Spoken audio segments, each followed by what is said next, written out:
제가 기도하고 시작할까요? 하나님 감사합니다. 저희들 양육자 반 제자로서 어떻게 우리가 살아가야 될지를 이야기하는 이 과정 가운데 주님께서 저희의 마음을 움직여 주시고 이 자리에 나올 수 있도록 인도해 주셔서 감사합니다. 주님, 저희가 성경 공부하는 것은 머리만 채우는 것이 아니라 삶이 우리가 아는 것에 따라가는 훈련인 줄로 믿습니다. 이 과정을 통하여 우리의 믿음이 한 단계 더 성장할 수 있도록 인도해 주시고 도약하게 하여 주시고 우리가 그동안에 우리 알고 있던 것에서 머물러 있는 것이 아니라 이것을 실천함으로써 정말 우리가 예수님의 뒤를 따라가는 제자로서 바르게 세워줄 수 있도록 함께하여 주옵소서. 성령 하나님께서 역사하시는 시간 되기를 원합니다. 인간의 지식을 전하는 것이 아니라 성령님께서 우리의 말과 생각 가운데 역사해 주셔서 우리의 속사람이 변화되는 시간 되기를 원합니다. 주의 성령께서 함께하여 주옵소서. 감사드리며 예수 그리스도의 이름으로 기도합니다. 아멘. 저희가 이 과정을 원래 두란노 1대1 제자 양육 교재, 저희 권사님 있으시죠? 그 교재를 기반으로 원래는 저희 교회에서 두란노 1대1 양육을 먼저 했었어요. 그러니까 처음 오시면은 이미 저하고 양육자 반을 하신 분들이랑 1대1로 매칭을 시켜드려서 그 과정을 하고 이제 그 과정이 끝나신 분들이 저한테 오셔서 또 누군가를 양육할 수 있는 양육자 반으로 운영을 했었어요. 그런데 지금 앞으로는 제 생각에는 저 교재를 사용하지 않고 저희 나름대로의 이 양육 교재를 만들려고 그래요. 왜냐하면 시대가 많이 바뀌었는데 사실 저건 약간 공부하는 위주거든요. 근데 이제 조금 시대가 바뀌어서 뭐 성경 말씀 카피해 오고 저희가 말씀 외울 거긴 합니다만 근데 뭐 단답형 문제 풀고 이렇게 하는 거라기보다는 조금 더 대화 형식으로 가고 싶어요. 특히 이제 젊은 사람들 같은 경우에는 일방적으로 듣는 강의보다는 대화하는 강의를 더 훨씬 익숙하고 사실 그게 더 많은 생각을 하게 하는 그래서 지식 전달이 아니라 이 자리에 와서 여러분들이 이야기를 할 수 있는 그런 시간으로 만들어 드리고 싶고 그래서 여러분들이 이 과정을 마치신 다음에 나중에 이제 제가 만드는 교재를 중심으로 다른 분들하고 1대1을 할 수 있도록 이렇게 하려고 합니다. 그래서 이 자리에 오신 분들이 사실은 지금까지 저희 교회에서 제자 양육을 받으셨던 분들보다 더 앞서가시는 거예요. 그리고 이제 제 소원은 뭐냐면은 이게 잘 정리가 되면 이것을 출판하고 싶어요. 책으로 만들어서. 그래서 저희 교인들이 같이 읽어볼 수 있는 책으로 그렇게 하고 싶어서 여러분들이 어떻게 보면 처음에 밑거름을 같이 해주시는 분들이고 공동 저자라고 할 수 있겠습니다. 만약에 책이 나온다 그러면 여러분들이 많은 의견을 주셔서 피드백들을 주셔서 이 책 제가 지금 준비한 과정에서 다루지 않은 것까지도 혹시 여러분들이 생각나는 거 있으시면 말씀해 주시면 저희가 모아가지고 저희 교회에서 출판해내는 책으로 하고 싶어요. 저는 이제 이것이 목적이 그래서 조금 어려운 성경 공부라기보다는 예수님을 영접하신 분들이 그 다음에는 나는 어떤 삶을 살아야 되냐라고 했을 때 그들에게 제시할 수 있는 이 신앙 지침서가 되길 원해요. 그래서 이제 앞으로는 저희 교회에 예수 영접 모임이 따로 있을 것 같아요. 생길 것 같아요. 그래서 이제 신앙이 아예 없으신 분들, 그분들이 오셔서 저하고 이제 신에 대해서, 하나님에 대해서, 예수님에 대해서, 복음에 대해서 나누고 예수님을 영접하는 과정을 할 것 같고, 그걸 한 6주 정도. 그 다음에 이제 그게 끝나면 이제 이 과정으로 와서 그러면 예수님 영접한 사람들이 신앙생활을 어떻게 해야 되는가를 나누려고 합니다. 그래서 여러분들이 그런 마인드로 좀 해주시고 제가 원래는 그래서 강의를 2시간을 하고요. 제가 일방적으로 여러분에게 강의를 2시간을 했습니다. 매주. 그렇게 12주, 16주까지 했었어요, 사실은. 근데 그렇게 안 하고 앞서 말씀드린 대로 저하고 양육자반을 하신 분들은 사실은 필독서 한 권과 참고서 한 권, 2권을 읽으시고 페이퍼를 쓰셔야 됐었어요. 요약을, 줄거리 요약을. 그래서 마지막 시간에 제가 페이퍼를 받습니다. 그러니까 이 글자 뭐 에세이를 써서 내시고 매 시간마다 시험을 봐요. 지난 시간 내용을 가지고 퀴즈를 봤었어요. 그래서 되게 하드코어네요. 예, 하드코어로 했었는데 굉장히 힘들게 했었는데 그런데 이제 제가 지금 요번에는 그렇게 하지 않습니다. 다만 제가 책을 가져온 이유는 여기 지금 몇 권이 빠졌는데 여기 오신 분들은 그냥 이런 책들 중에서 제가 몇 가지 이제 앞으로 강의를 하면서도 제가 추천하는 책들이 있습니다. 여러분이 읽어보시고 싶으신 것이 있으시면 말씀해 주시면 빌려가셔서 읽어보시면 되게 좋을 것 같다는 생각이 들어요. 그래서 지금 요 과정은 이런 거 다 빼고 그냥 좀 대화하면서 제자로서의 삶이 어떻게 돼야 되는지에 대한 그런 아주 기본적인 얘기를 좀 나누는 시간으로 편하게 오셔도 될 것 같아요. 저희가 6시 반에 모이면 지금까지는 6시 반부터 7시까지 친교 교제하는 시간을 했었습니다. 그래서 이제 식사를 못하고 오신 분들이 있었어요. 바로 7시까지 이제 뭐 개인 자영업을 하시거나 학생들이거나 이런 경우에는 식사를 해결하고 오기가 힘드신 분들이 있어서 여기 6시 반까지 와서 간식 같은 거, 뭐 샌드위치나 이런 걸 싸오셔가지고 함께 나누는 시간들을 했거든요.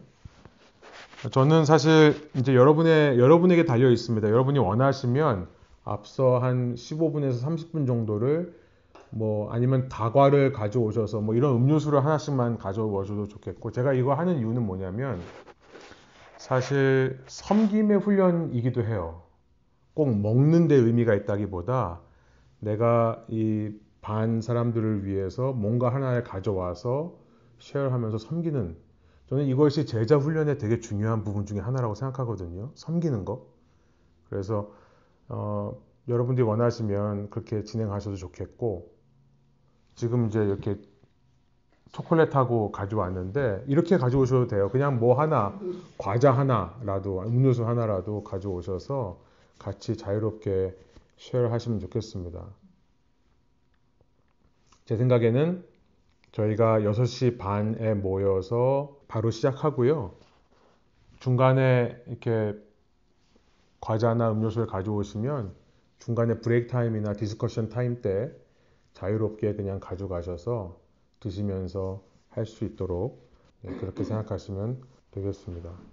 지금 이제 교재를 보시면 처음에 여는 질문 항상 이렇게 시작할 거예요. 저희가 오프닝 퀘스천 해서 처음에 이제 강의를 시작할 때 질문들을 던지고 맨 마지막에 보면 뒤에 보면 뒷페이지에 보면 이제 닫는 질문 이래서 강의를 듣고 나서 여러분들이 드는 생각들을 나눌 수 있는 시간을 하려고 합니다. 교재는 한 페이지만 제가 프린트를 했어요. 그래서 다음 이 옆에 있는 공페이지에 여러분들이 마음껏 노트를 쓰셔도 돼요. 그 공란에 여러분들이 들으시면서 노트를 하시면 좋겠고 가능하면 노트를 많이 하시는 게 좋아요. 이렇게 포인트만 잡아 놓으면은 그때는 이해가 되는데 이거 몇 년 지나서 다시 보면 무슨 말인지 잘 이해가 안 될 때가 많이 있습니다. 그래서 오늘 나누는 내용은 사실은 제가 저희 교인들한테 늘 하는 얘기 중에 하나예요. 그리고 제가 아마 저에게서 이런 얘기를 많이 들었을 거고 제 아내 같은 경우에는 뭐 귀에 못이 박히도록 들었을 이야기인데 제자인가 종교인인가 라는 질문으로 한번 시작해 보려고 그래요. 제자인가 종교인인가 영어로는 discipleship or religion 우리 자신을 가리켜서 종교인이라고 이야기를 할 수 있는가에 대한 질문입니다. 저는 세상 사람들이 종교라고 하는 것을 찾고 또 종교인이라고 스스로를 밝히고 하는데 저는 우리 크리스천들은 종교인이 아니라고 생각해요. 종교 생활을 하는 사람들이 아니라고 생각합니다. 종교라고 하는 것은 엄밀히 말하면 인문학에 포함되는 거죠. 혹은 사회학에 포함되는 겁니다. 그러니까 religion이라고 하는 것은 사람들이 자기네들의 삶을 살기 위해 사람들이 만들어낸 인문학적인 혹은 사회학적인 어떤 제도나 전통을 가리켜서 종교라고 합니다. 근데 저는 이제 오늘 강의를 통해서 그 얘기를 하려고 그래요. 우리가 믿는 것은 종교가 아니라 우리가 믿는 것은 예수님의 제자가 되는 것을 믿는 것이다. 이것이 어떻게 다른가라는 것을 좀 얘기해 보려고 합니다. 먼저 여는 질문으로 들어가서요. 여러분은 제자라는 단어에 대해서 어떻게 정의를 하세요? 제자라고 하는 말을 사실 우리가 많이 쓰지는 않죠. 이 시대에. 예전에만 해도 뭐 운동선수 같은 경우에 저는 누구의 제자입니다. 뭐 음악가일 경우에 나는 누구의 제자입니다. 이런 얘기를 많이 썼었는데 요즘은 그렇게 많이 쓰지를 않아요.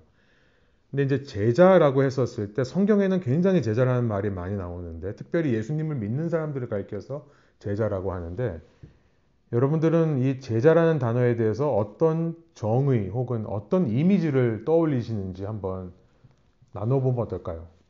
여러분들은 누구의 제자다 라고 하는 것이 있나요? 혹시 삶에서 나는 누구의 제자다. 그러니까 신앙 얘기를 떠나서 뭐 예수님 이야기를 떠나서 나는 누구의 제자다. 전 저희 할머니의 제자라고 생각해요. 할머니의 제자. 네. 너무 좋은 말이네요. 음식도 할머니한테 배우고. 예, 그렇죠. 예. 그러니까 이게 사실 제자라고 하는 단어는요, 굉장히 깊은 관계를 얘기하는 겁니다, 사실. 그죠? 근데 오늘날 현대에 가만 보면 그렇게 깊은 관계가 없어요. 예. 그러니까 이게 이제 저희가 그래서 이 제자라는 단어가 사실은 굉장히 생소한 거예요. 우리가 늘 제자라고는 하고 예수님의 제자가 되는 거다라고 하지만 우리는 그 제자라는 단어의 의미를 어떻게 보면은 아는 것 같으면서도 잘 모를 수 있다. 두 번째도 질문을 한번 가볼까요? 여러분 제자와 종교인이 다르다면 어떻게 다르다고 생각하세요? 예, 맞습니다. 우리가 그거 지금 이제 그래서 이제 이 과정을 하는 거예요. 그러면 나는 이제 종교인 그렇게 했을 때 어느 쪽에 더 가까울까를 한번 고민해 본 필요가 있는 거죠. 사실은 이제 지금 바리새인의 외식을 얘기했고 허례허식을 얘기하셨는데 그 외식이라는 히포크러시 그 말이 그리스 말로 연기자라는 뜻이에요. 연기자. 예. 연기하다. 플레이. 외식이라는 말을 되게 어렵게 우리는 얘기하는데 그런 척하는 거. 연기자. 그러니까 우리가 예수님의 제자인가 아니면은 예수님이라는 그러니까 기독교라는 어떤 종교를 믿는 사람인가라는 것이 판가름되는 기준이 거기에 있는 것 같아요. 내가 진짜로 정말 지금 말씀하신 대로 예수님과의 인격적인 관계 그걸 붙잡고 있는 사람인가 아니면은 왠지 교회 다니는 사람 하면 떠오르는 이미지들 교회 다니는 사람은 이래야 된다 라고 하는 이미지를 연기하는 것은 아닌가. 그래서 남들 앞에서 퍼포먼을 해야 되는 거죠. 그렇게 보여줘야 되고 교회 다니는 사람으로서 저도 이제 목사로서 고민이 늘 그거예요. 목사라는 사람이 보여줘야 되는 어떤 모습이 있거든요. 그러니까 그런 기대 그런 것들을 항상 퍼폼해야 되는. 그래서 사실 저는 제가 평소에도 이러고 다녀요. 지금 이제 성경 공부 시간이니까 좀 그래도 괜찮은 바지를 뭐 설교할 때도 이런 바지 입었지만 그냥 추리닝 바지 입고 다녀요. 평소에. 그래서 아마 저를 보내주시는 분들이 저 사람은 목사인데 왜 저러고 다닐까라는 생각을 많이 하세요. 실제로. 그리고 제가 얘기를 안 하니까 모르시는 분들이 굉장히 많아요. 저는 밖에 나가면 저 목사인 거 모르는 사람들 정말 많습니다. 그리고 목사란 거 알면 되게 놀래요. 근데 제가 그러고 다니고 싶은 게 뭐냐면은 목사님들이 항상 입는 옷이 있거든요. 코드가 있어요. 드레스 코드가 목사님들은. 예. 그러니까 편하게 입어도 예배 드릴 때 이제 타이하고 정장 하시는데 밖에서도 만나도 항상 자켓 같은 거. 예. 자켓이나 남방 이런 거, 남마이 이런 거 꼭 입고 다니시거든요. 거의 병적으로 그걸 입으세요. 제가 일부러 그런 것들을 안 하려고 하는 이유가 뭐냐면 정말 제 마음 속에 그런 것이 아니라 정말 삶으로 이런 내가 신앙인이고 목회자라는 걸 보이고 싶은 그런 마음 때문에 아마 그러는 것 같아요. 그래도 물론 부족하죠. 물론 정말 모자란 부분이 많이 있는데 늘 그런 생각을 합니다. 왜냐하면 종교인으로서 그런 척하기가 너무 쉬운 거예요. 예. 그래서 그런 것들을 좀 고민을 해보는 것 같아요. 여러분들도 한번 이제 그런 질문들을 이번 성경 공부를 통해서 다시 한번 해보시면 좋을 것 같아요. 여러분이 생각하고 있는 종교인의 이미지, 혹은 여러분이 지금 말씀하신 제자의 그런 참된 인격, 그다음 깊이, 이런 것들과 내가 좀 더 가까워질 수 있도록 그런 종교인의 이미지가 아니라 거기서 벗어나서 여러분들이 정말 그런 내면으로부터 예수님과 인격적인 관계가 더욱더 깊어지고 여러분의 말과 행동에서 제자된 깊이가 보일 수 있는 그런 계기가 이 공부를 통해서 되기를 저는 소원합니다. 목사님, 종교인하고 신앙인하고 크게 차이 없죠? 그러니까 저도 이제 아까 이제 나중에 얘기하겠지만 저는 그래서 이 기독교라는 말을 안 쓰고 기독교 신앙이라고 이야기를 잘 안 하고요. 그냥 성경적인 참신앙, 그러니까 신앙인 그런 얘기를 쓰고 싶어요, 사실. 예, 성경에서 말하는 참신앙을 가진 사람, 신앙인 그런 말을 표현을 쓰고 싶어요. 그래서 저는 기독교라는 말을 잘 안 쓰고요. 예, 종교라고 하는 말을 뭐 예수교라고 하시는 분들도 있는데 그리스도교, 근데 그런 말을 잘 안 쓰려고 노력을 합니다. 이게 종교가 아니기 때문에 그렇다는 걸 얘기하고 싶어요. 여러분 성경에서 제자라는 말이 가장 처음에 나오는 곳이 어딘지 아마 뭐 모르실 거예요. 제가 찾아보니까 제자라는 말이 성경에 처음 나오는 곳은 역대상 25장 8절인데요. 여러분 이제 제가 성경 시간에 하겠습니다만 역대상 25장 8절인데 그것까지 다 쓰실 필요는 없어요. 거기 이제 스승이나 제자나 이런 말이 나와요. 그래서 히브리 말로 이 제자라는 말이요. 탈미드라는 말입니다. 탈미드. 선생은 바인이라고 하는데 탈미드라는 말이 처음이자 마지막으로 등장하는 데가 역대상입니다. 성경에는요. 제자라는 말이 딱 한 번 나와요. 물론 이제 이사야서 8장에도 제자란 말이 나오는데 거기는 좀 다른 단어가 나옵니다. 뭐 림무드라고 하는 단어가 나오는데 성경에 그렇게 많이 구약 성경에 히브리 말이에요. 유대인들의 말로 탈미드라는 단어는 탈미드하고 탈무드하고 어원이 같아요. 예. 그거는 그냥 성경에서 표현만 다른 예, 이게 이제 배우다라는 뜻이에요. 예, 배우다라는 뜻이기 때문에 비슷한 얘기입니다. 그래서 배우는 사람. 탈무드는 이제 랍비들의 가르침을 모아놓은 책, 그래서 가르치는 거. 그래서 그런 의미로 배우다, 가르치다는 말이 포함되어 있는 건데요. 역대상 25장 8절이라고 말씀드렸는데 여러분 이제 나중에 성경을 배우면 아시겠지만은 히브리어의 성경 순으로 보면 히브리어 성경의 가장 마지막 책이 역대상하입니다.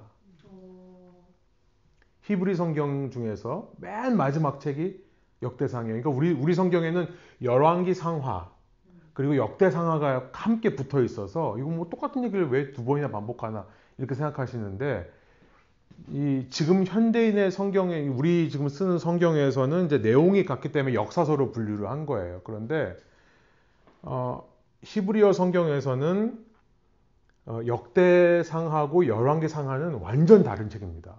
나중에 이제 제가 성경 얘기할 때 그 얘기를 할 거예요. 가장 마지막에 성경으로 들어왔고요. 역대기가 성경의 끝이에요. 그러니까 무슨 말씀을 드리는 거냐면 히브리 성경의 맨 마지막에 가서야 탈미드라는 현재 이제 유대인들이 학생이라는 단어로 쓰는 단어가 탈미드입니다. 이게 등장한다는 거예요. 맨 마지막에 가서야. 그럼 도대체 그 전에는 어떤 말을 썼냐? 이게 궁금해지죠. 탈미드라고 말하는 것은 뭐냐면은 이런 의미예요. 랍비를 따라다니면서 그에게서 보고 배우는 사람들을 의미하는데요. 단지 지식 전달을 하는 게 아닙니다. 오늘날 교육하고는 너무나 달라요. 이게 참 안타까워요. 오늘날 우리가 아까도 말씀드렸지만 제자라고 하는 게 그렇게 와닿지 않는 게 뭐냐면 제자라고 하는 관계가 사실은 오늘날 거의 없다시피 해요. 학교에서 저희가 교수가 있고 학생이 있고 뭐 선생이 있고 학생이 있습니다만 이 스승과 제자의 관계가 정말 제자라는 말을 쓸 수가 없어요. 그냥 선생과 학생이죠.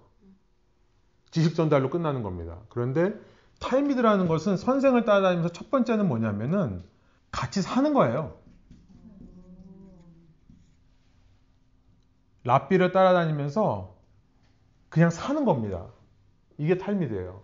두 번째는 뭐냐면 관찰을 해요. 살면서 뭘 하느냐? observation을 하는 거예요. 선생이 뭘 하나를 계속 보고 관찰하는 사람이 탈미드입니다. 그리고 세 번째가 뭐냐면은 그 관찰한 것을 따라하는 사람이에요. imitate. 흉내내는 사람입니다. 요 세 가지가 탈미드를 하는 거예요. 오늘날 우리 아이들은 학교를 왔다 갔다 해요. 그러니까 같이 살지를 않는 거예요. 생활을 같이 안 하는 겁니다. 생활을 같이 안 하니까 어떻게 되죠? 선생이 학생을 알아요? 몰라요? 몰라요. 어떤 사람인지 몰라요. 교회 학교에서 오는 아이들을 모릅니다. 누가 아냐면 부모가 알아요. 같이 사니까.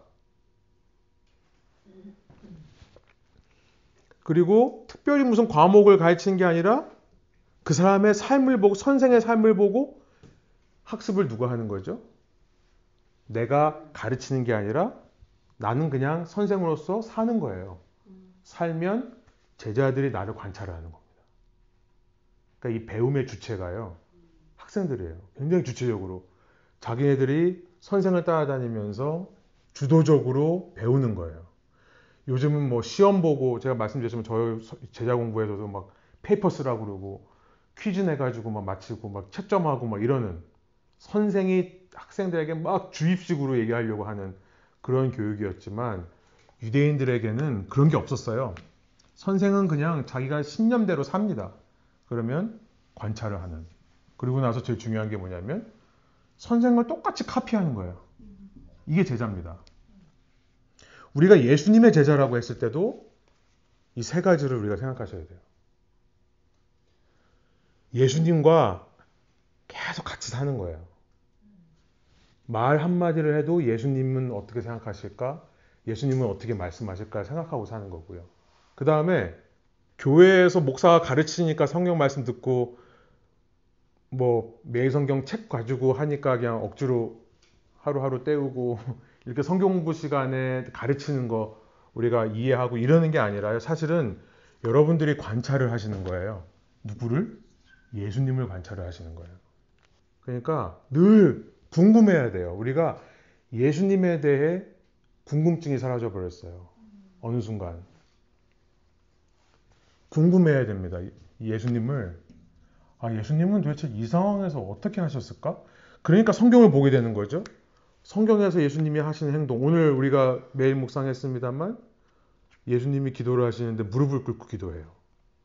무릎을 꿇고 기도하는 것은 유대인의 기도 방법이 아니에요. 유대인들은 서서 기도합니다. 서서 한다는 건 뭐죠? 내 자신을 하나님께 내보이는 거예요. 그러면서 하나님이 내 기도를 들어주셔야만 하는 이유를 얘기를 하는 겁니다. 나도 알게 모르게. 내가 주님을 위해 이렇게 헌신하고 있으니 주님 나를 보시고 기도를 들어주세요. 혹은 서원을 할 때 하는 거예요. 내가 하나님께 내 자신을 보이면서 주님께서 다 나를 받아주십시오. 서서 기도하는 거 되게 좋습니다. 그런 의미에서 나쁜 게 아니에요. 그런데 예수님은 무릎을 꿇고 엎드려, 무릎 꿇는 얘기는 무릎을 꿇고 이렇게 자복한다는 얘기거든요. 엎드려서 기도를 해요. 그건 뭐죠? 완전한 순종이에요. 토럴 서미션. 거기에는 하나님하고 거래할 수 있는 내 자신이 없어요, 아예. 내가 하나님 앞에서 내가 이렇게 해왔으니 주님 나를 보시고 이런 얘기를 할 수가 없어요, 아예. 내 자신이 완전 죽는 겁니다. 그리고 거기에는 내 자신을 헌신하는 것도 없어요. 여러분, 하나님은 부족한 게 없으시거든요, 사실. 참된 기도는 어디서부터 나오냐면 내가 하나님을 위해서 뭔가를 하려고 하는 것을 내려놓는, 그 자체를 내려놓는. 완전히 내 자신을 하나님 앞에 완전 납작하게 꿇어 엎드리고 나서 주님께서 말씀하시는 대로 이루어지기를 원합니다. 내 뜻이 아니라 아버지의 뜻대로 이루어지기를 원합니다. 이게 정말 사실은 예수님의 모습이거든요. 그러니까 제자들이 그걸 보고 따라하기 시작해요. 사도행전 우리가 말씀 나누지만 예수님의 그 누가복음에서의 모습을 누가가 기록했는데요. 그러고 나서 사도행전에 오니까 스데반이 그렇게 기도를 해요. 무릎을 꿇고. 그 다음에 베드로가 무릎을 꿇고 기도하기 시작해요. 그래서 우리가 20장 21장 이런 데 보면은 이제 사도 바울도 무릎을 꿇고 기도하기 시작합니다.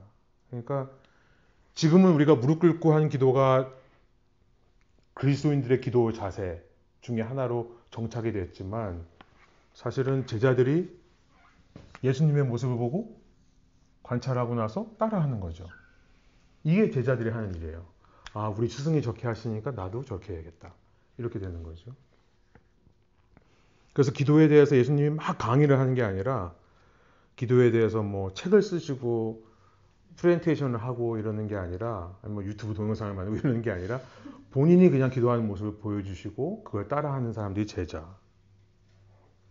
한국어로 보니까요. 한국어 성경에 보니까 제자가 처음 등장하는 곳은 열왕기하로 되어 있어요. 열왕기하 2장 3절.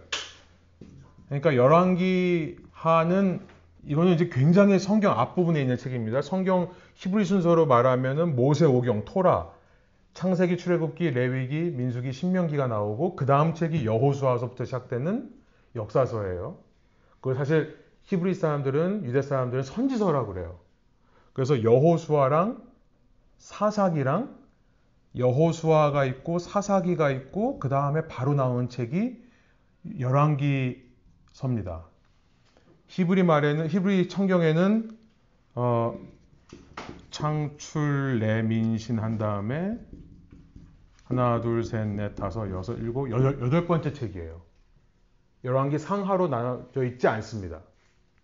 룻기는 어디 갔냐? 룻기는 나중에 나와요. 사실은 유대인 성경에는. 그러니까 한국어 성경에는 굉장히 앞부분에 제자라는 단어가 등장한 걸로 나와요. 그래서 제가 찾아보니까요. 이런 말이 나와요. 선지자의 제자들.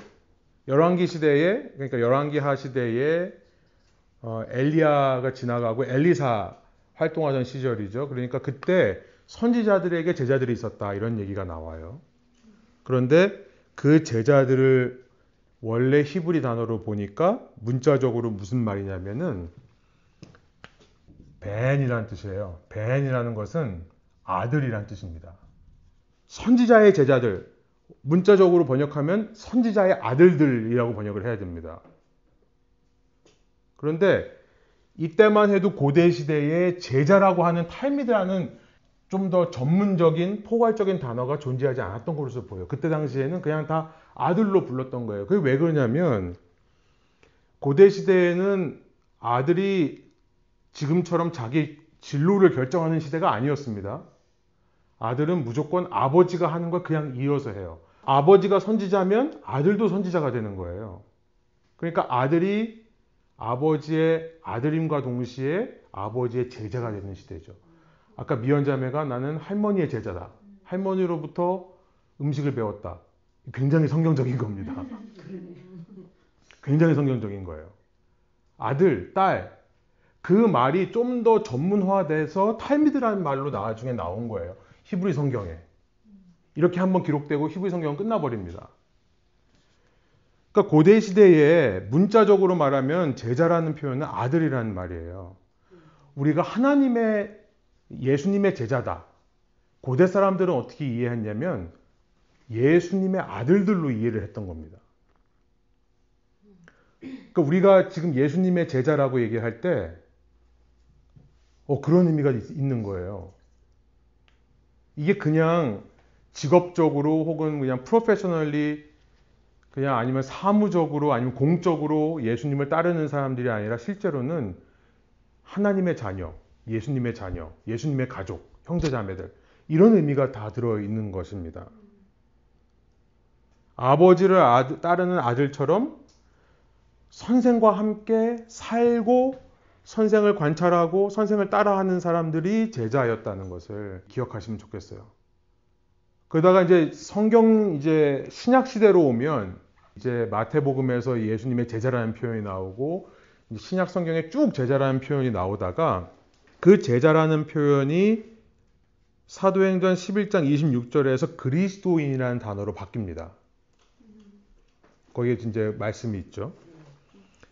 이 마테이테이스라고 하는 그리스어를 이제는 크리스티아노스라는 헬라어 단어가 무슨 뜻이냐면 예수님의 사람들이라는 뜻이에요. 한국말로 말하면 예수쟁이. 정확한 말입니다. 예수쟁이. 사실은 저는 예수쟁이라는 말 되게 좋아요. 그냥 교회 다니는 사람이라고 우리는 자꾸 이해하잖아요. 그리스도인 그러면. 근데 옛날 사람들은요, 그 쟁이라고 하잖아요. 완전히 그거에 미쳐서 그거 하는 사람들. 거짓말쟁이는 진짜 거짓말에 미친 사람들이고. 근데 크리스티아노스, 예수쟁이라는 말이 저는 좋은 것 같아요. 예수쟁이들. 좀 비하하는 말로 썼지만 그래도 너무 이 말이 좋은 것 같은데 안디옥이라는 곳에서 11장 26절 사도행전 11장 26절에 보면 안디옥에서 처음으로 그리스도인이라 불렀다. 그러니까 이제 복음이 유대인 사회에서 이방 사회, 안디옥은 이방 나라죠. 이방 도시입니다. 시리아의 안디옥. 이방 도시예요.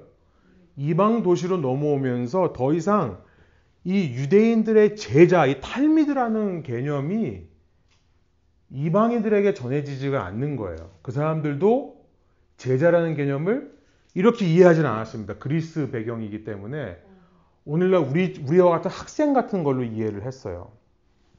그러니까 이 복음이 유대인 사회에서 이방인 사회로 넘어오면서 이 제자라고 하는 개념을 담을 수 있는 말이 없어서 그때부터 크리스티아노스라는 신조어를 만들어낸 겁니다.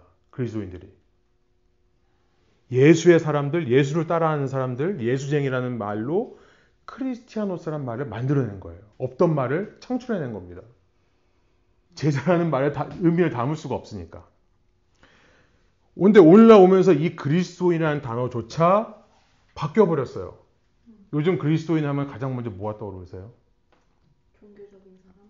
예, 종교적인 사람, 종교인 혹은 예, 뭐 개독교라고 하기도 하고 믿지 않는 사람들은 좀 비방하면서 기독교인들을 개독교라고 불러요. 예. 요즘은 크리스천 그러면 교회가 떠오르죠. 그러니까 이제는 사실은 예수 믿으세요라고도 안 물어봐요. 이제는 교회 다니세요? 예.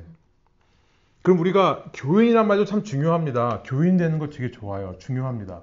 그런데 교인이라고 이제 얘기를 해버리면 원래 히브리 말에서 했던 제자라는 개념은 완전히 사라져 버리는 거예요. 어느 교회에 등록해서 다니는 사람, 그 교회 멤버가 되어버린 사람. 그렇게만 얘기를 하면 너무나 달라져 버렸어요. 그래서 저희가 이 공부를 통해서 이 제자라는 의미로 다시 한번 돌아가 보고 싶은 겁니다. discipleship 밑에 보시면 제자도, 우리가 제자도를 얘기할 때 제자가 되는 것, 제자로 사는 것 얘기할 때 여러분이 반드시 기억해야 되는 것은 뭐냐면은 그것은 크리스천을 말하는 건데 크리스천의 원 의미였던 제자야. 탈미드로서 삶을 같이 하고 관찰하고 따라하는 요 제자의 의미라는 것을 여러분이 꼭 기억하셔야 된다는 것을 말씀드리고 싶은 거예요. 오늘날 크리스천이라고 할 때, 예수 믿는 사람이라고 할 때 사실은 그거를 얘기를 한 겁니다. 그런데 밑에 보시면 제자라는 말이 부담스럽지 않으세요?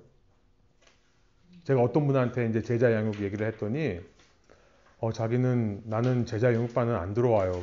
왜요? 그랬더니 저는 아직은 제자라고 하기엔 좀 그래요. 제자라고 하면 어떤 엘리트라고 하는 인식이 생겨버렸습니다. 여러분 왜 이런 말이 부담스러워졌을까요? 제자라는 말. 제가 한번 물어볼게요. 여러분 지금까지 살면서 누군가에게 여러분 난 신앙인이라고 소개를 할 때 제자라는 단어를 써보셨나요? 왜 안 썼을까요? 여러 가지 이유가 있을 것 같다는 생각이 들어요. 근데 이런 것도 있을 것 같아요. 왠지 제자라는 말을 쓰면은 뭔가 좀 모자란 느낌? 내가 좀 모자란 사람이 된 것 같은 느낌? 왜냐면은 사실 우리가 살고 있는 시대는 권위주의를 극도로 싫어하는 시대거든요. 그러니까 예전처럼 이 주종 관계, 탑다운 관계를 굉장히 싫어하는 그런 관계예요. 그래서 요즘은 멘토라고 하잖아요. 또 코칭하고 멘토링은 또 틀려요. 스승이잖아. 스승이죠. 근데 이제 멘토라는 개념은 내가 필요할 때 가서 찾는 사람이에요. 내가 필요할 때, 예, 내가 필요할 때 가서 나를 잘 아는 사람인데 그 사람이 먼저 나한테 와서 얘기하지는 않아요. 그럼 그건 코칭이 되는 거예요. 멘토링은 같이 있어주면서 코치처럼 이래라 저래라 하는 게 아니라 그냥 계속 봐주는 거예요. 봐주다가 제가 필요할 때 가가지고 그 사람 보고 당신은 나의 멘토입니다. 이렇게 말해야 되는 거예요. 그렇게 말하는 거죠.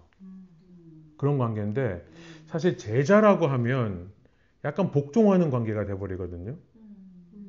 스승이 있고 제자면 스승이 하는 대로 그냥 다 시키는 대로 하는 사람이라는 개념이 있어서 제자라는 말을 쓰기가 조금 너무 좀 애매한 그런 것들도 있을 것 같고 제자라고 하면 너무 딥한 너무 이렇게 뭐라고 할까 아까 처음에 말했던 것처럼 엘리트 같은 정말 그거에 미친 사람 같은 이런 인상을 줄까봐 그런 걸 수도 있고 혹은 이제 내가 겸손해서 자신이 없어서 그러니까 나는 그래 난 좀 부족하지 않나라는 생각을 좀 해서 할 수 있다라고 생각할 수도 있을 것 같아요. 저는 제자라는 말을 굳이 안 하는 이유가 크리스찬이라는 단어가 있는데 내가 굳이 I'm a follower of Jesus 이런 식으로 내가 이렇게 너무 드라마틱하게 말하는 게 맞나 싶기도 하고 맞아요. 저 이런 생각을 되게 많이 했었거든요. 그렇죠. 우리가 네. 교회 늘 다니지만 그쵸. 그게 익숙하지 않고 네, 그렇죠.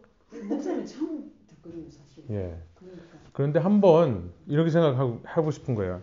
크리스천이라는 말이 사실은 제자라는 말을 담아내고 싶어서 만든 말이라고 했잖아요. 네. 그러니까 사실 우리는 제자라는 말도 쓸 수 있어야 된다는 생각이 드는 거죠. 예. 어떻게 보면 우리가 제자라는 말을 안 쓰고 심지어 크리스천이라는 말도 안 쓰고 이제는 교인이라고 교회 다니는 사람이라고 말을 하는 요 우리의 성향 가운데서 어쩌면 그렇죠. 종교인이 되어버리는 모습이 있을 수가 있다는 거죠. 바로 그 얘기를 하고 싶어서 그런 겁니다. 교회는 요즘 시대에 말하기가 되게 편한 게요. 왜 교회라는 말이 편한 줄 아세요? 왜냐면은 이 시대가 소비자 중심의 시대이기 때문에 그래요. 컨슈머리즘. 소비주의, 컨슈머리즘에서 가장 중요한 것은 소비자예요. 그렇죠? 교회라고 말하면서부터 교회가 나한테 이래라 저래라 하는 곳이 아니잖아요. 내가 교회를 정하는 곳이잖아요. 그러니까 이 주체가 원래는 스승에 있고 나는 그 스승에 완전히 그러니까 완전히 복종해서 그 스승을 따라다니면서 배우는 사람이었던 거에서 지금은 이제는 내가 선택해서 다니는 교회, 내가 와서 이 교회에 어떤 메시지가 선포되는가, 어떤 시설이 있고 어떤 사람들이 있는가를 판단해서 내가 결정하는 교회. 그러다 보니까 사실은 우리가 교인이라고 얘기하면서 이 제자라고 하는 것을 조금 잃어버리는 것은 아닌가. 크리스천이라고 하면서도 제자라고 하는 개념을 잃어버리는 것이 아닌가. 저는 이제 미연자매님 말씀처럼 이 시대에 제자라는 말은 조금 애매해요. 아마 사도행전 11장 26절에서도 그래서 안디옥 교회 교인들이 크리스티아노스라는 말을 만들어냈을 거예요. 제자라고 하기가 너무 이거 좀 무슨 다 유대인처럼 되는 것처럼 보이고 유대인 뭐 따라하는 것처럼 보여서 그렇게 얘기를 했을 거예요. 그런데 그래도 제자라는 말을 안 쓴 게 아니거든요. 크리스천이라는 말이 있어서 테이크오버를 했지만 그래도 계속 제자라는 말을 써왔거든요. 그러니까 오늘날에도 우리가 그렇다고 제자라는 말을 난 어디 가서 예수님의 제자입니다. 이렇게 얘기하라는 게 아니에요. 그런데 우리가 크리스천이라고 얘기할 때도 사실 그런 의미로 얘기를 한다는 거예요. 제자의 의미로. 그리고 제자의 의미로 내가 크리스천을 얘기한다면 제자라는 표현도 쓸 수 있어야 돼요. 내가 내 스스로를 가리켜서 이건 어떤 엘리트 집단만 쓰는 용어가 아니라 아, 나도 예수님의 제자다라고 하는 것들을 우리가 스스로에게 얘기하고 주위 사람들한테 얘기할 수 있어야 되는 겁니다. 21세기의 제자도라는 말을 굳이 쓰고 싶은 이유가 이거예요. 우리가 다시 한번 이 제자라는 말을 생각해 보면서 정말 내가 종교인이 아니라 정말 예수님의 제자로 살아가고 있는가를 한번 돌아볼 수 있기 때문에 그래요. 이거 다 옛날에 나온 책들이거든요. 요즘은 이제 제자도라는 말 안 나옵니다. 거의. 이 제자도라는 말을 안 써요. 저는 이제 요 제자도 데이빗 왓슨의 요 제자도라는 책을 여러분께 꼭 추천드리고 싶은데 여러분 이 세상 속에서 늘 제자라는 생각을 여러분 잊지 않고 살았으면 좋겠다는 생각이 들어요. 비록 우리가 용어는 크리스천이라고 말하더라도 첫 번째 예수님과 함께 살고 예수님을 늘 관찰하고 궁금해하고 예수님을 따라하는 사람인 것을 잊지 않았으면 좋겠다. 바로 요 세 가지를 하는 사람들이 바로 제자고 이런 삶의 방식을 가리켜서 제자도라고 하는 겁니다. discipleship. 어려운 말이 아니에요. 요한복음 10장 27절에 보면 예수님이 당신을 믿는 사람들을 양이라고 표현하는데요. 동시에 제자라고도 표현하시는 겁니다. 여기 보면 나는 내 양들을 알고 내 양들은 나를 따른다. 사실 이 제자와 스승의 관계를 가장 잘 드러내주는 관계가 목자와 양의 관계예요. 예. 그러니까 양이 여러분 아시겠습니다만 많이 들어보셨죠? 양은 근시안이에요. 바로 코앞에 있는 것이 아니면 아무것도 안 보입니다. 그 다음에 딱딱한 껍질도 없어요. 외부의 공격을 고스란히 받아요. 그러면 몸집이 날렵해가지고 빨리 도망이라도 가야 되는데 도망도 못 가요. 너무 느려요. 그러니까 멀리서 적이 오는 것도 못 봐요. 적이 와서 공격을 해도 막아낼 수가 없어요. 그렇다고 해서 그러면은 위협이 닥쳤을 때 피할 수 있는 능력이 있냐? 그것도 아니에요. 양은요, 그리고 정신질환이 되게 많습니다. 신경쇠약증. 그럴 수밖에 없어요. 너무 불안하잖아요. 그래서 양들은요, 이 불안 증세가 굉장히 심하대요. 생각해 보세요. 우리랑 똑같아요. 우리 한 치 앞이 안 보이잖아요. 우리가 지금 살고 있는 이 순간은 가까운 미래입니다. 바로 내 코앞에 있는 미래예요. 1초 후의 미래, 1초 전의 미래가 그냥 우리에게 오는 거죠. 그리고 우리도 인생에 풍파가 오면은 맞아낼 수밖에 없어요. 우리도 되게 약해요. 인간도. 그 다음에 그러면 도망갈 줄 아느냐? 도망도 못 가요, 사실. 어떻게 문제를 해결해야 되고 어떻게 극복해야 되는지 모르고 그냥 참고 사는 사람들이니 얼마나 불안해요. 신경쇠약증 다들 걸리죠. 근데 양들이 정말 다른 모든 동물보다 더 잘하는 게 뭐냐면 그런 단점 때문에 청각이 발달되어 있어요. 목자들이 양을 칠 때는요. 푸른 초원에다가 여러 목자가 데리고 와가지고 초원에 쫙 양을 풀어놓는데 내 양을 따로 마크하지 않습니다. 얘기만 하면 돼요. 내 목소리를 알아들어요. 걔는 그거 아니면 죽거든요. 나는 내 힘으로 해결할 수 없어요. 그러니까 목자 얘기 음성만 듣고 따라갈 수밖에 없는 거예요. 걔네들은. 그러니까 목자가 양을 풀어놓고 이제 집에 갈 때 내 양들을 다 긁어 모으는 게 아니라 자기의 소리를 내요. 목자의 소리를. 그러면 그 소리를 알아듣고 나한테 오는 거예요. 지금 그 얘기 하시는 겁니다. 내 양들은 내 목소리를 알아듣는다. 이 양들은 아무것도 못해요. 할 줄 아는 게 없어요. 근데 딱 한 가지. 내 양이라면 내 목소리를 알아듣는다. 이게 스승과 제자의 관계입니다. 제자들은요. 우리 성경에도 보겠지만 예수님 따라간다고 다 버려요. 그 예수님을 따라다녀요. 예수님을 굶으면 함께 굶어요. 예수님이 어디로 여행 가시면 함께 가요. 함께 삽니다. 그러니까 완전히 예수님만 따라다니는 전적으로 의지하는 존재가 제자인 거죠. 그 다음에 아까 우리가 제자에 대해서 얘기하면서 나는 저분을 내 스승으로 생각하고 있는데 과연 그분이 나를 당신의 제자라고 생각할 수 있을까라고 생각을 했었죠. 근데 지금 예수님 뭐라고 했냐면 나는 내 양들을 다 안다. 이게 진짜 스승과 제자의 관계예요. 나 혼자만 나는 누구의 제자다라고 알고 있는 게 아니라 그분도 나를 제자라고 인정할 수 있는 그런 관계, 깊은 관계. 그리고 내 양들은 나를 따른다라고 하는 말이 바로 제자라는 얘기죠. 따라가는 사람. 예수님을 따라다니는 사람. 그래서 제자라고 할 때 우리가 양의 이미지, 양과 목자의 이미지를 떠올려서 그 정도로 친밀하고 그 정도로 신뢰하고 붙잡는 관계여야 된다라고 하는 것을 말씀드리는 겁니다.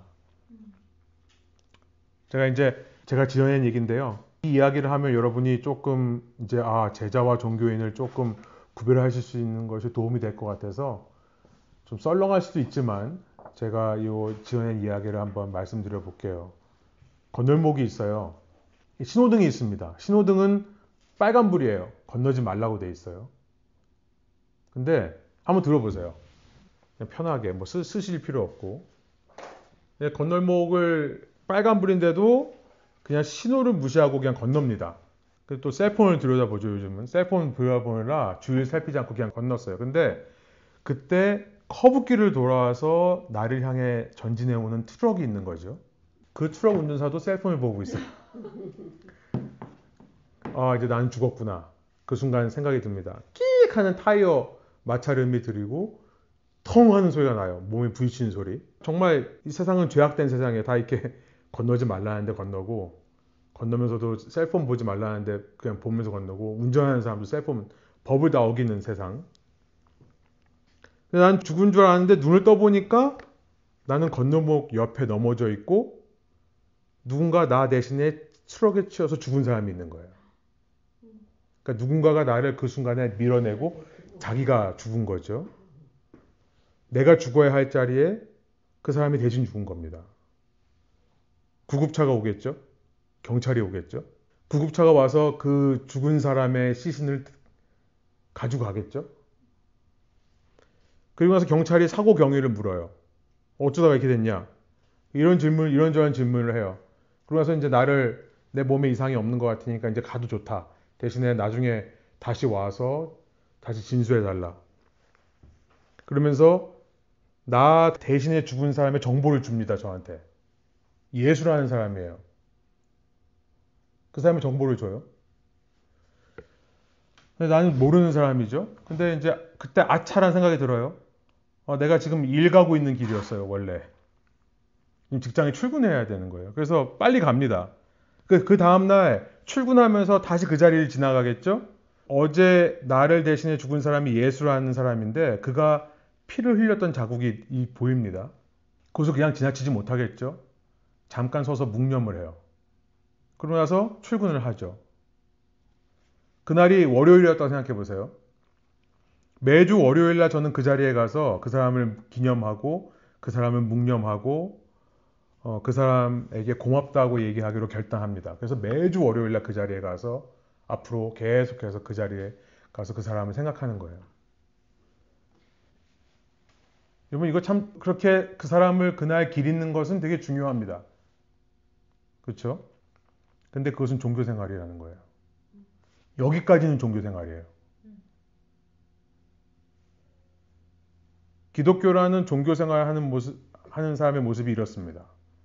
나를 위해 죽은 예수라는 사람을 기리고 감사하고 그를 찬양하고 그가 어떤 사람이었을까 궁금해서 찾아보고 성경 공부하고 더 나아가서 그 사람에 대해서 증언했던 사람들의 기록, 이 성경 기록을 계속 연구를 하면서 이 사람이 이런 사람이었구나. 다 귀한 것입니다만 여기까지는 아직은 종교생활이라는 거예요. 그러면 제자의 삶이란 뭔가? 종교와 다른 제자의 삶은 뭔가?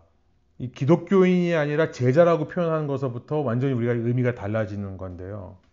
그러니까 이 죽은 사람이 그냥 내가 모르는 어떤 한 사람이 아니라 내 선생, 나를 가르쳐준 선생이라고 생각하는 것부터 의미가 달라지기 시작하는데 진짜 제자의 삶이란 뭐냐면 이것이 정말 우리에게 와 닿으려면요.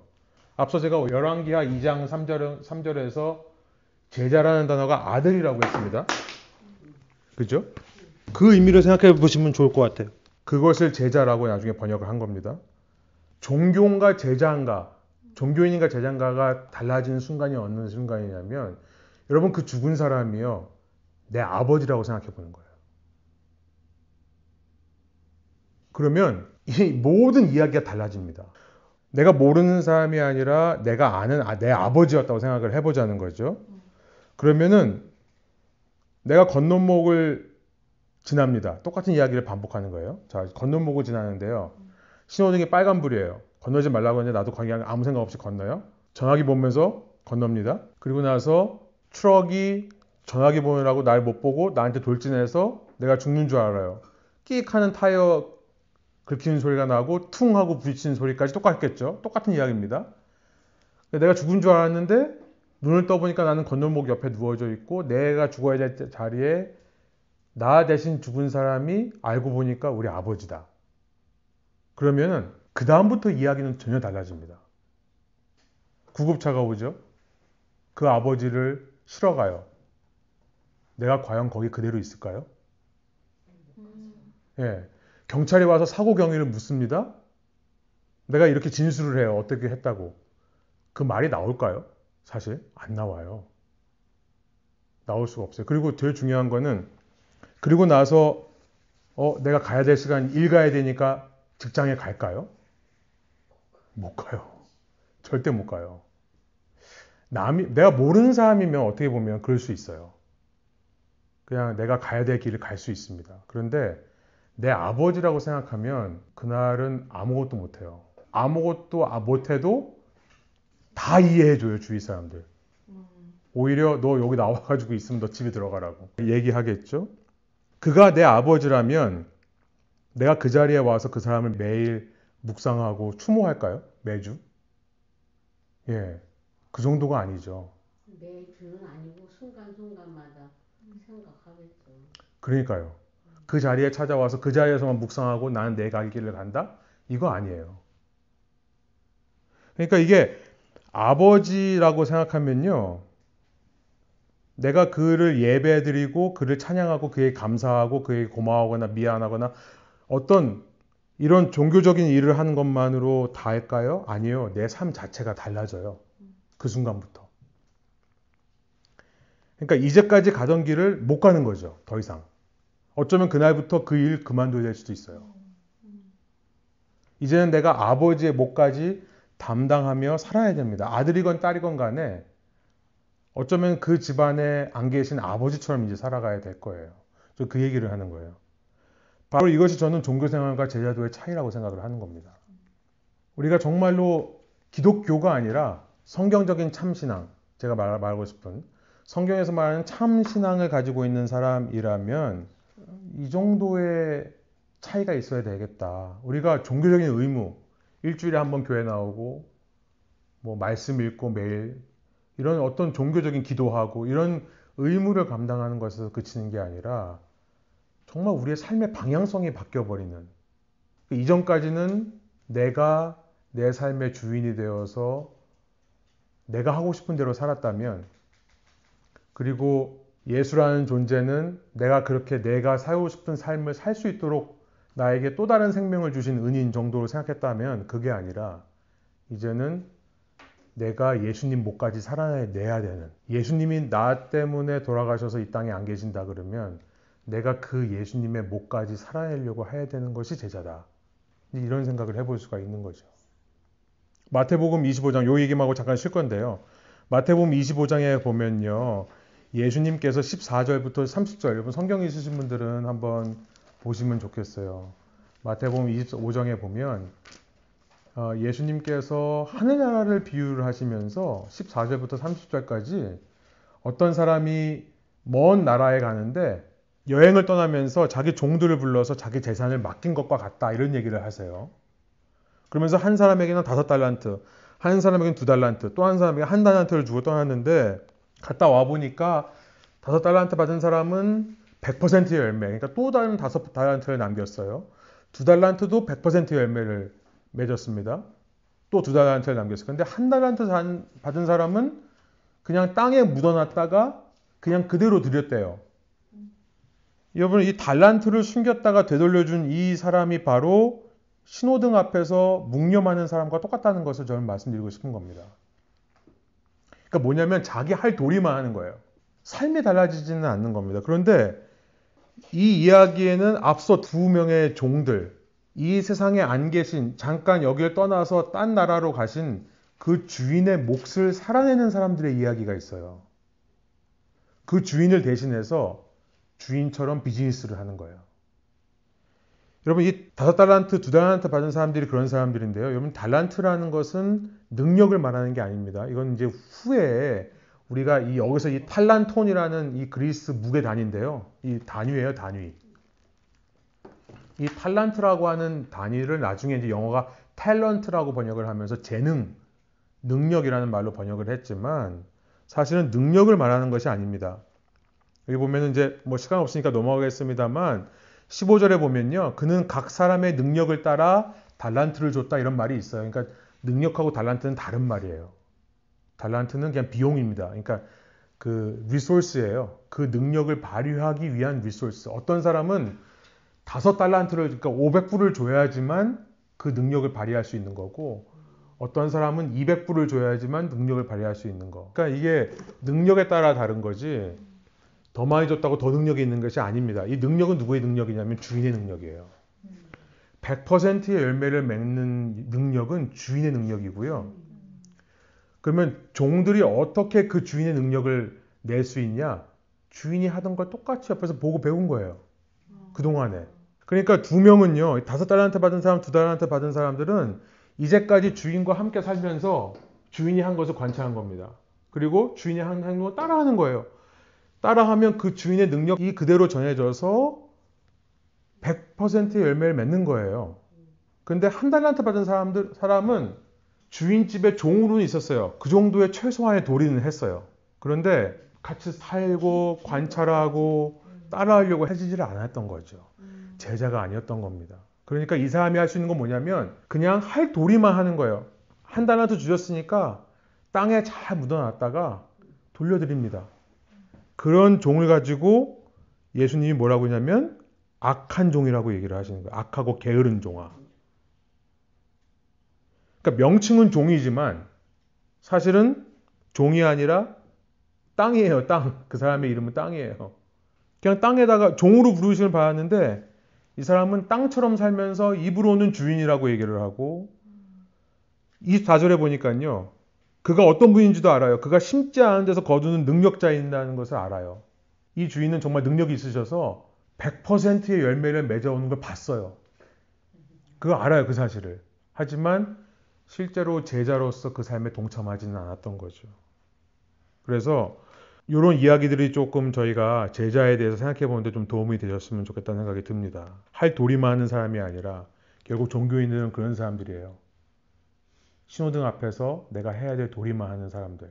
그런데 정말 제자는 주인을 알고 주인을 대신해서 주인의 목까지 살아내는 사람들이 제자였더라.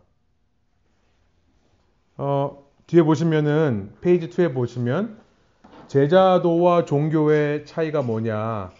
그래서 이제 좀 정리를 해보면요. 종교란 뭐냐면 믿음의 주체와 행위의 목적이 나에게 있는 것이 종교입니다. 나에게 있는 거.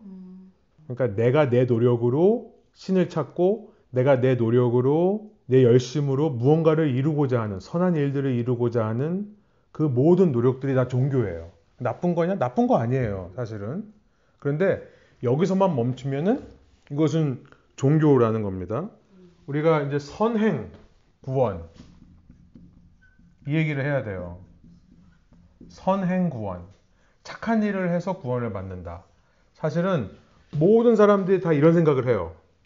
그러니까 착한 일을 안 하는데 구원받으면 unfair하다라고 생각을 하죠. 우리가 보통. 그러니까 사실은 아까도 기독교를 개독교라고 부르는 이유가 뭐냐면 기독교인들을 가만 보니까 얘네들은 선행도 안 하는데 무슨 구원이야? 그냥 예수만 믿으면 구원받는다고? 너무 불공평한 거 아니야? 이렇게 생각을 하게 되는 거죠. 천주교의 차이가 그건 것 같아. 천주교는 저렇게 네. 운동을 해야 구원받는다고. 그렇죠. 카톨릭에서는 선행을 이야기합니다. 카톨릭은 교회 없이는 구원이 없어요. 그럼 교회가 없으면 구원이 없다는 게 뭐냐면은 교회의 전통, 그 다음에 교회의 인정이 필요해요. 구원받으려면. 그러니까 원래 카톨릭의 교리는 우리가 죽으면 무조건 연옥을 갑니다. 우리는 예수님 믿고 죽으면 바로 천국에 간다. 하나님 나라에 간다. 이것도 제가 나중에 이제 천국에 대해서 얘기할 때 설명을 드릴 건데, 우리는 천국을 믿는데 천국과 지옥 사이 어딘가에 연옥이라고 하는 하늘 감옥이에요. 그래서 연옥에 올라가서 기다리고 있다가 모든 사람이 구원받기 위해서는 카톨릭은 제일 먼저 돼야 되는 게 뭐냐면 카톨릭 교회의 세례를 받고 입교를 해야 됩니다. 그래서 세례성사라고 그래요. 세례성사를 받아야 돼요. 영세를 받고 세례성사를 받아야 되고 그 다음에 교회의 모든 교리, 도그마를 지켜야 돼요. 그 다음에 교회 법을 따라야 됩니다. 카톨릭의 구원 요건이에요. 그 다음에 죄를 지었을 경우에 반드시 이 고해성사를 해야 돼요. 영세를 받고 도그마, 교회 교리를 충실히 지키고 교회 법을 따르고 죄를 지었을 경우에는 고해성사를 해야 구원을 받을 수 있다. 예수가 없어요. 예, 신기하죠? 교회라는 단어를 써요. 근데 예수님이 없어요. 선행구원. 항상 종교에는 선행이 있어야 됩니다. 그러면 제가 거꾸로 질문해 볼게요. 그러니까 저 사람이 구원받을 만 해야 구원받는 거지. 어떻게 구원받을 만, 저렇게 악행을 하는 사람을 어떻게 구원하냐? 이거는 공평하지 않다. 기독교는 공평하지 않다라고 말을 한다면 그러면은 어떤 기준을 말하는 거냐고 물어보고 싶어요. 어떤 기준? 그러니까 보통은 착하다고 그래요. 착하다? 근데 착하다는 게 누구의 기준이죠? 그러니까 못된 사람 구원받는 걸 인정을 못해요. 세상 사람들은. 그러니까 기독교가 예수만 믿어서 구원받는다고 얘기하면 안 돼요. 예수 믿고 착해야 돼요. 선행입니다. 선행. 그럼 착하다는 기준은 뭐죠? 누구의 기준이죠? 나의 기준이에요. 그러니까 제가 종교의 특징, 믿음의 주체와 행위의 목적이 나에게 있는 거예요. 내가 봤을 때 착한 사람이면 구원받을 만해. 내가 봤을 때 못된 사람은 구원받으면 안 돼. 그러니까 결국은 굉장히 자기는 공평한 얘기를 하는 것 같지만 사실 따지고 보면 어떤 기준으로 착하는 거냐라고 물어보면 내 기준이라고 얘기를 해요. 내가 봤을 때 이 정도는 돼야 구원받을 만하다. 그러면 사실 그 기준에 지구에 있는 모든 이 수십억 명의 사람들을 맞춘다고 하면 그게 잔인한 거예요. 정말. 그게 정말 잔인한 겁니다. 시험 점수로 0점에서 100점까지 있는데 내 생각에는 한 90점은 돼야 구원받을 수 있어. 정말 잔인한 거예요. 사실 생각해보면. 그러니까 세상 모든 종교는 다 선행을 얘기할 수밖에 없어요. 내가 기준이니까. 이슬람 종교는요. 5가지의 필러가 있습니다. 기둥이 있어요. 그러니까 뭐 샤하다라고 하는 믿음 고백이에요. 알라는 유일한 신이고 모하메드가 그 신의 선지자다. 유일한 선지자다라고 하는 걸 계속 얘기를 해야 돼요. 그 다음에 샬라디라고 하는 프레이어입니다. 하루에 5번 메카를 향해서 기도를 해야 돼요. 자캇이라고 하는 구제예요. 선행을 해야 됩니다. 그러니까 부자인 사람이 자기 소유를 나눠줘야만 돼요. 그 다음에 샤움이라고 하는 그 패스팅, 금식인데요. 이제 라마단 끝났습니다만 최근에 해가 떠 있는 동안에는 못 먹어요. 먹지 말아야 돼. 이걸 해야 돼요. 그 다음에 마지막에 하지라고 하는 성지 순례예요. 돈이 없는 사람이라도 평생에 한 번은 메카 가서 순례를 해야 돼요. 이 5가지를 지켜야지만 천국에 갈 수 있다고 얘기한 게 이슬람이에요. 의무입니다. 행동이 들어가요. 항상. 사람의 기준이니까요. 그러니까 이 행동을 해야 나도 인정할 수가 있어요. 아, 이런 행동을 해야 된다고 얘기를 해놓고 요걸 지키면 구원받을 수 있다. 그죠? 다 그 사람의 기준, 내 기준이에요. 그러니까 이런 기준을 만들어 놓으면, 선행을 만들어 놓으면 편한 거예요. 그게. 몇 점 점수를 딱 만들어 놓은 거거든요. 제 주위에 이슬람 사람들이 무슬림들 많거든요. 그런데 남자들이 연애를 하잖아요. 그럼 1등 신랑감은 여기에 그 혹이 있는 사람이래요. 하도 기도를 해가지고 여기에 딱딱하게 굳어서 혹이 이렇게 생긴 사람인데 자기들끼리 근데 여기는 땅에다 대고 계속 이렇게 기도를 하니까 그래서 1등 신랑감이 여기 그거라서 일부러 티를 내고 다닌대요. 나 이렇게 기도 열심히 하는 사람이야. 그게 선행의 그거라고 그러더라고요. 그러니까요. 그런 사람한테 예수만 믿으면 구원받는다고 얘기하면은 이슬람 사람 입장에서는 기독교가 너무나 하찮은 종교죠. 너무나 이거는 진짜 로우 퀄리티죠. 기독교야말로. 힌두교, 불교도 마찬가지입니다. 고행을 통해서건 혹은 부처님의 응공을 통해서건 열반에 이르는 거예요. 열반에 이르러야 역겁의 반복. 이 계속 반복되는 윤회에서 벗어날 수 있다라고 얘기를 하는 거죠. 그러니까 결국 여기 산 그림이 있습니다만 모든 종교는요 등산을 얘기를 하는 거예요. 산 위에 신이 있습니다. 그리고 사람이 노력해서 올라가는 걸 얘기를 해요. 이게 종교입니다. 사람의 믿음의 주체가 나예요. 그러니까 내가 올라가야 돼요, 결국은. 그러니까 종교의 목적은 뭐죠? 그러니까 자연스럽게 나의 의, self-righteousness가 증가하는 방향으로 가는 게 종교의 목적이에요. 그 내가 의가 올라가서 내가 이만큼 했으니까 스스로 만족하고 스스로 안심하게 만드는 거. 이게 종교입니다. 등산이니까요. 여러분 등산 오른다고 하는데 이렇게 얘기하는 분이 있어요. 동쪽으로 올라가나 서쪽으로 올라가나 어쨌든 올라가면 되는 거 아닙니까? 신이 여기 있으니까는 하나님이 아니라 신이라고 쓸게요. 예, 맞아요. 저는 그렇게 얘기해요. 누가 그런 얘기. 꼭 기독교만 답입니까? 불교를 믿고 올라가도 되고 힌두교 믿고 올라가도 되고 이슬람 믿고 올라가도 되고 하여튼 신이라는 존재가 거기 있다면 그냥 올라가서 만나면 되는 거 아닙니까? 그리고 심지어 불교에서는 다 통한다고 얘기해요. 예수를 잘 보면 부처가 보인다. 그 얘기합니다. 뭐 어느 종교든지 사실 종교다원주의고요. 코엑지스트라고 하는 모든 종교가 함께 우리 World Council of Church라고 교회 일치운동이 있거든요. WCC라고. 기독교 내에도 있어요. 종교를 서로 인정하는. 저는 종교 인정하는 건 너무 좋아요. 저는 법륜 스님 이런 분들 강의를 들으면은 정말 인생에 대해서 저분은 정말 지혜가 있다고 느껴요. 그러니까 우리가 타 종교를 무시하거나 얕잡아보면 안 됩니다. 정말 사람 사는 세상에 대한 통찰력이 있으시고 진리가 있어요. 배울 거 정말 많습니다. 들어보면 뭐 증문즉설 이런 거 하시잖아요. 근데 너무 사실은 배울 게 많아요. 근데 이야기를 하면서 모든 종교가 통할 수 있다고 얘기하면은 예수님에 대한 복음의 진리에 대한 희석이 일어나요. 그러니까 예수님이란 말을 잘 못하게 돼요. 근데 어쨌든 종교는 산을 올라가는 거고 산은 서쪽으로 올라가나 동쪽으로 올라가나 어느 쪽으로 올라가나 올라가기만 하면 되는 거죠. 이게 종교입니다. 근데 이제 제가 말하고 싶은 건 그럼 기독교는 뭐냐? 제자도란 뭐냐? 믿음의 주체와 행위의 목적이 내가 아니라 예수님에게 있는 거죠. 다 아는 내용입니다. 그죠? 그러니까 등산에 비유하자면 요한복음 14장 6절이 생각이 나요. 예수님께서 말씀하신 겁니다. 내가 길이요 진리요 생명이다. 나를 거치지 않고서는 아무도 아버지께로 갈 사람이 없다.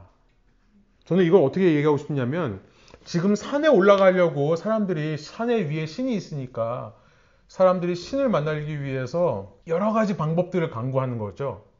이 행위를 가지고 내가 어떤 행위로 올라가야 된다고 얘기를 하는 거죠. 그런데 만약에 정말 이 위에 신이 있는 거라면 예수님은 그러니까 기독교라고 말하는 성경적인 참신앙은 뭔 얘기를 하는 거냐면 그 신이 올라오라고 한 게 아니라 애초부터 우리는 이 길을 올라갈 수 없는 존재들이고 우리에게 행위는 필요하지 않고 그 신이 내려온다는 얘기를 하는 거예요.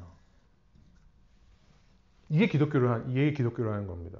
모든 종교는 내가 올라가야 돼요. 내 행위로, 내 의로. 근데 기독교는 그게 아니라 우리는 어차피 올라갈 수 있는 능력들이 안 되는 사람들이야. 그래서 신이 우리 보고 올라오라고 한 게 아니라 신이 내려왔다고 얘기하는 거죠. 우리에게로. 이게 기독교다. 그러니까 모든 종교와 방향이 다른 거예요. 모든 종교는 내가 올라가야 됩니다. 내가 내 행동을 입증해야 돼요. 내가 착한 사람이라는 것을, 구원받을 만한 사람이라는 것을. 그런데 성경은요, 그걸 기대하지 않아요, 우리에게. 대신에 우리가 어떤 존재인지를 아시고 신이 내려오시는데 내가 길이요 진리요 생명이니 나로 말미암지 않고서는 아버지께로 올 자가 없다는 얘기는 무슨 말이냐면 그렇게 길은 많을 수 있지만 사람이 올라가는 길은 많을 수 있지만 신이 내려오는 길은 단 하나밖에 없다는 거예요. 그 길밖에 없는 거예요. 신이 내려오신 그 길밖에 없는 거고 그 길이야 이름이 바로 예수라는 길이었다는 것을 얘기하는 겁니다. 그죠? 그러니까 예수님께서 내가 길이요 진리요 생명이다. 나를 거치지 않고서는 아무도 아버지께로 갈 사람이 없다. 라고 말씀하신 거죠. 예수님 요 길만 우리가 바라보고 예수님 한 분만이면 되는 것이 뭐냐면 이 예수님께서 내려오셔가지고 우리를 업고 올라가시는 겁니다. 이게 기독교예요. 그러니까 아무 필요한 게 없어요. 선행도 필요 없어요. 그러니까 앞서 교통사고의 예처럼 그분이 내게 오신 것은 나의 모든 걸 바꿔놓는 거예요. 모든 걸 바꿔놓을 수밖에 없는 거예요. 거기 보면 이제 제자도의 복음이 있죠. 이게 바로 우리에게 굿뉴스입니다. 보세요. 여기 보면요.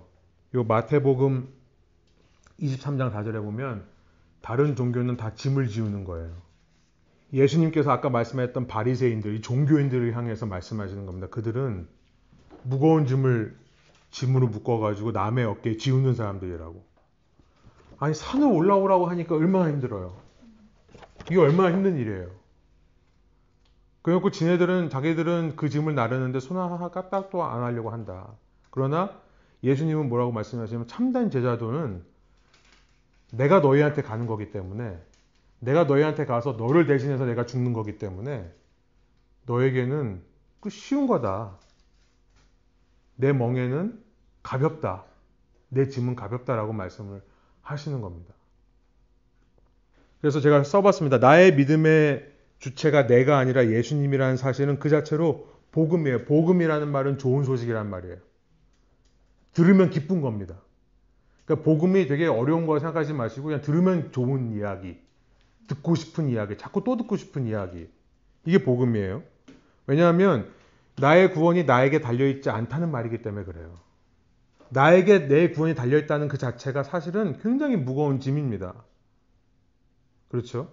내가 내 인생을 책임져야 되는 거잖아요. 얼마나 불안해요. 불안해요. 이 말은 무슨 말이냐면 내 구원이 나에게 달려있다는 건 뭐냐면 내 믿음이 흔들리면 내 구원도 흔들린다는 얘기예요. 예. 여러분 살면서 믿음이 흔들릴 때가 굉장히 많습니다. 특히 예기치 않은 일들을 당할 때, 어려움들을 당할 때 믿음이 안 흔들리면 이상한 거예요. 우리는. 근데 나에게 구원이 달려있다고 그러면은 내 믿음이 흔들리면 안 되죠. 그러면 내 구원도 흔들리니까요. 그러나 예수님이 나를 찾아오시고 예수님의 믿음으로 내가 구원을 받는 것이고 예수님께서 나를 붙들고 계시기 때문에 내가 구원을 받는 거라면 나는 내가 흔들려도 예수님이 나를 붙잡고 계시니까 흔들릴 수가 없는 거죠. 그래서 제자는 예수님께 믿음의 닻을 내리는 사람들이에요. 율법적으로 행동 양식만 변하는 게 아니라 속 사람이 예수님의 삶을 닮아가기 위해 노력하게 되므로 행위도 목적도 자신을 위한 것이 아닌 예수님을 위한 것이 됩니다. 그러니까 이 예수님의 은혜를 깨닫는 사람이라야 이제 예수님과 늘 함께 하려고 하고 예수님을 관찰하고 예수님을 따라하려고 하는 마음이 생기게 되는 게 바로 제자라는 것을 말씀드리고 싶은 거예요. 닿는 질문들을 한번 해볼까요? 로마서 1장 16절을 한번 여러분 읽어보시기 바라요. 예수님의 제자로서 여러분 복음을 자랑스러워하며 살기 위해 어떤 결단을 우리가 해볼 수 있을까요? 우리가 이제 제자라고 불리는 것을 부끄러워하지 않기를 원하고 오히려 제자라고 불리는 것을 더 소망하기를 원하는데요. 여러분 그걸 위해서 어떤 거를 한번 결단해 볼 수 있을까요? 한번 생각해 보시고 한마디씩 짧게 나누시면 끝날 것 같습니다. 그렇게 끝내면 좋을 것 같으네요. 예, 제자도에 저는 이제 가장 첫 번째가 바로 우리의 종교성이 사라지는 겁니다. 그래야 사실 제자도가 그때부터 나오기 시작해요. 종교성이 사라져야 돼요. 아까 말씀하신 대로 결국 내가 지고 있는 이 모든 짐들이 내려놓아져야 돼요. 그리고 내 기준들이 다 내려놓아져야 그때 우리가 이제 정말 예수님만 붙들게 되거든요. 그때부터 제자도가 살아나는 거예요. 자꾸 우리가 사실 신앙생활 하면서 예수님의 복음으로 자유롭고 기뻐하고 감격하는 일이 적은 것은 뭐냐면 자꾸 종교생활에 빠지기 때문에 그래요. 예, 종교생활로 그러니까 자꾸만 뭔가 어떤 기준들을 성취해야 되고 뭔가를 보여줘야 되고 뭔가가 있어야 된다고 하는 강박관념들 그런 것들 때문에 오히려 예수님께 집중을 못하는 거예요. 뭐 그런 타이틀을 가지고 뭐 목사, 사모, 집사, 뭐 교회 어떤 뭐 지도자 이런 타이틀을 가지고 교회에 왔다 갔다 하는 것만으로 내가 뭔가를 하고 있다고 생각을 하니까 점점 제자도에서 멀어지고요. 정말 예수님만 중요해지는 자리가 아닌 거예요. 그게 모든 게 다 내려놓아지고 나는 할 수 없고 올라갈 수 없는 존재였는데 나에게 오신 유일한 신, 세상 신 중에 유일한 신이에요, 사실. 제가 이제 그런 얘기를 하곤 하는데 물에 빠진 사람 구하는 얘기를 제가 늘 하거든요. 이 물에 빠진 사람을 구하려면 물에 들어가야 됩니다. 절대 물에 빠져 있는 사람에게 너 수영 배워서 나와? 왼쪽 어깨에 이렇게 들어올려 45도 각도로 들어올리고 뭐 고개를 45도 각도로 해서 숨 쉬는 거야? 절대 안 됩니다. 근데 세상 모든 신들은요 다 그거 하고 있어요. 예, 세상 모든 신들 왜냐하면 신은 본질상 물에 뛰어들 수가 없어요. 거룩하고 선한 존재이기 때문에 더러운 인간 세상에 들어올 수가 없어요. 예, 그러니까 가르쳐 주는 거예요. 선지자를 통해서 혹은 뭐 어떤 법들을 만들어 가지고 이런 법을 지키라고. 근데 그게 다 물에서 헤엄쳐서 스스로 기어 나오라고 하는 것과 똑같아요. 기껏해야 뭐 구명조끼 던져줄 거예요. 그런데 유일하게 성경에서 말하는 예수님만이 빠진 걸 보고 뛰어드시는 분이에요. 그분을 우리가 믿고 있는 거예요. 그러니까 우리의 모든 기준들이 낮아지고 없어지고 예수만 붙잡을 때 그때부터 제자도가 되는 거고요. 그때부터는 신기하게도 세상 종교가 줄 수 없는 진짜 기쁨이 있습니다. 그 안에 자유함이 있고요. 제가 기도하고 마치도록 하죠. 하나님, 이 시간 다시 한번 저희가 주님의 은혜를 생각합니다. 주님의 우리를 향하신 사랑을 생각합니다. 세상 신과는 다른 정말 유일하신 하나님, 정말 사랑하시는 우리를 정말 자신의 목숨보다 더 사랑하시는 그런 하나님을 다시 한번 생각합니다. 모두가 산을 올라가야 된다고 하고 있을 때 주님께서 길이요 진리요 생명으로서 우리에게 내려와 주셔서 우리가 어떻게 다시 산 위로 올라갈 수 있는지를 친히 보여주시고 또 우리를 친히 잃은 양처럼 등에 업으시고 아버지의 나라로 잔치를 향해 올라가시는 예수님을 우리가 믿는 것이오니 주님, 우리가 정말로 제자도를 회복하는 정말 참된 신앙인들 될 수 있도록 인도하여 주십시오. 그냥 연기하고 그런 척하는 종교인이 아니라 오히려 그런 종교 생활에 우리가 마음을 뺏길수록 진정한 복음의 기쁨이 사라진다는 것을 깨닫고 오직 예수만을 붙잡고 다시 한번 살아나서 예수님과 함께 살고 예수님을 관찰하고 예수님을 따라하는 저희들 될 수 있도록 제자 될 수 있도록 인도하여 주옵소서. 감사드리며 예수 그리스도의 이름으로 기도합니다. 아멘. 감사합니다. 수고하셨습니다. 예.